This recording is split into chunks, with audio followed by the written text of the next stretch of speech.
Okay, so our first video in this simple modulation series was to talk about simply getting ourselves in a smooth way from one hymn to the next for the purpose of playing like a prelude or postlude. Honestly, you can use that to create your own offertory if you want to use multiple songs. You know, it's a great tool to have in your box. But we only talked about the dominant. It was very bare bones. Now I'm going to do our next little installment. We're just adding the next little bit there, and we're going to talk about the dominant 7. As much as the dominant leads us to our home base, our home key, the new tonic, the dominant 7 kind of does that for the ear just a little bit more. Let me give you the difference. Okay, I want to be in the key of C. Okay, so if I want to be in the key of C, I could play the dominant, which is the G, right? Or I could play the dominant 7. And that will lead me even more as the listener. That's called listener tendency.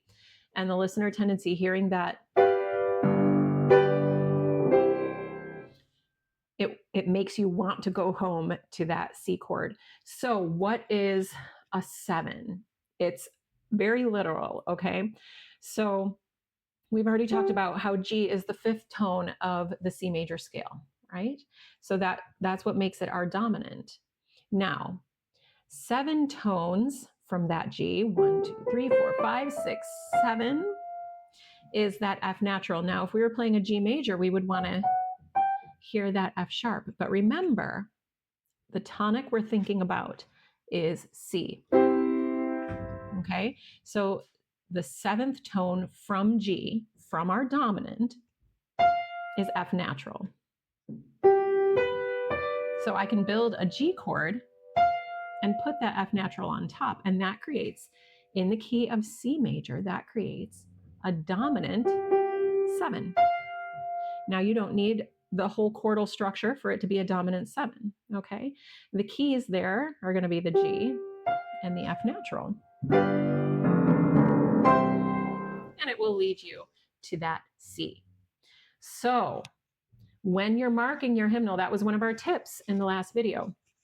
Pencil in your hymnal, in the songs that you play regularly for your services. If you're not well versed in what are my primary chords, my tonic, my subdominant, and my dominant by their letter name or by their symbol or whatever have you, you can write in the chordal structure of that dominant or that dominant 7. If you've already written in your dominant chords, say you have a GBD, because that's my dominant for the key of C, I can add in parentheses that F natural, okay? And that gives me my dominant 7 if I'm in the key of C. So you have to obviously do whatever the dominant 7 is for the key that you're going into, or whatever have you in the hymnal, okay?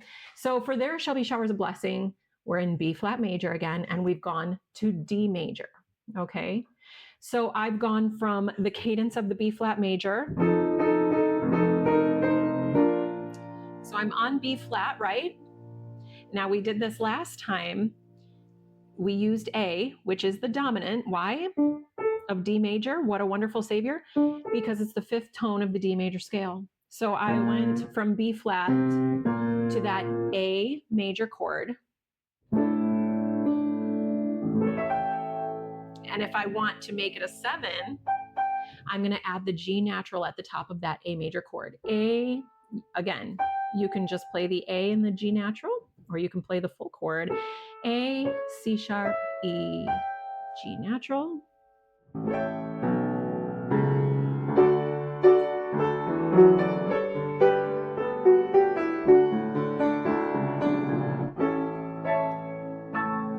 Okay, so what you're doing when you play a dominant 7 is you're taking that dominant that you already have, and you're adding whatever the 7th tone from that 5 or that dominant note, that dominant root is, keeping in mind that you're not going to use sharps or flats that are not sharp or flat in your new tonic.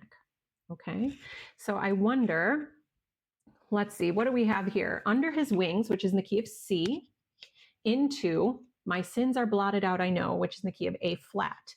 Okay, so if I want to go to the key of A flat, I need to think, what is my dominant? Okay, it's going to be E flat, right? So my dominant chord, E flat, G, B flat.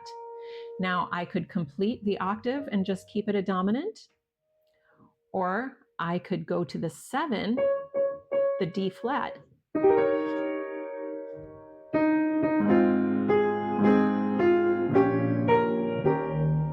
Let's hear what that sounds like transitioning from the key of C in Under His Wings into the key of A flat using the dominant 7, or the E7, okay, or E flat 7, I should say.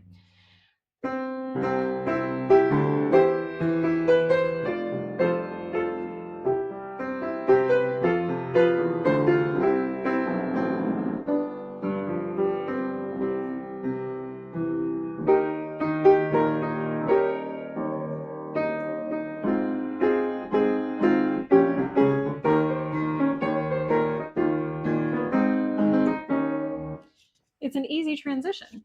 So all you need to know to make that dominant chord a dominant 7 is go from the root, count 7 notes up, and stay within the key signature of your new tonic. And once you hear that signature sound of a dominant 7, you're not going to forget it. This is why you should know your scales and primary chords.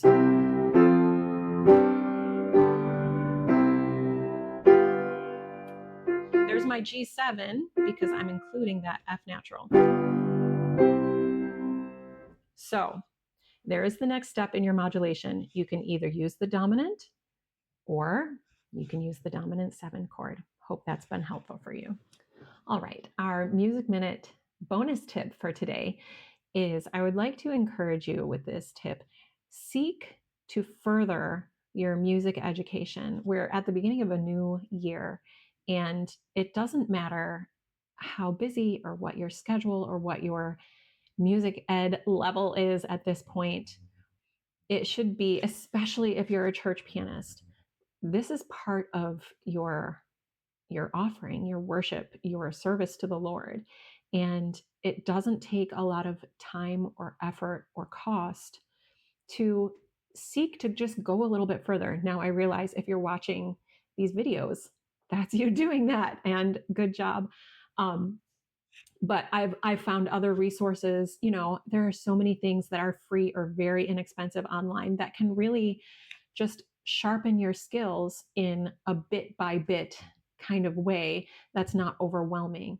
If you have the means and the time, seek out some piano lessons.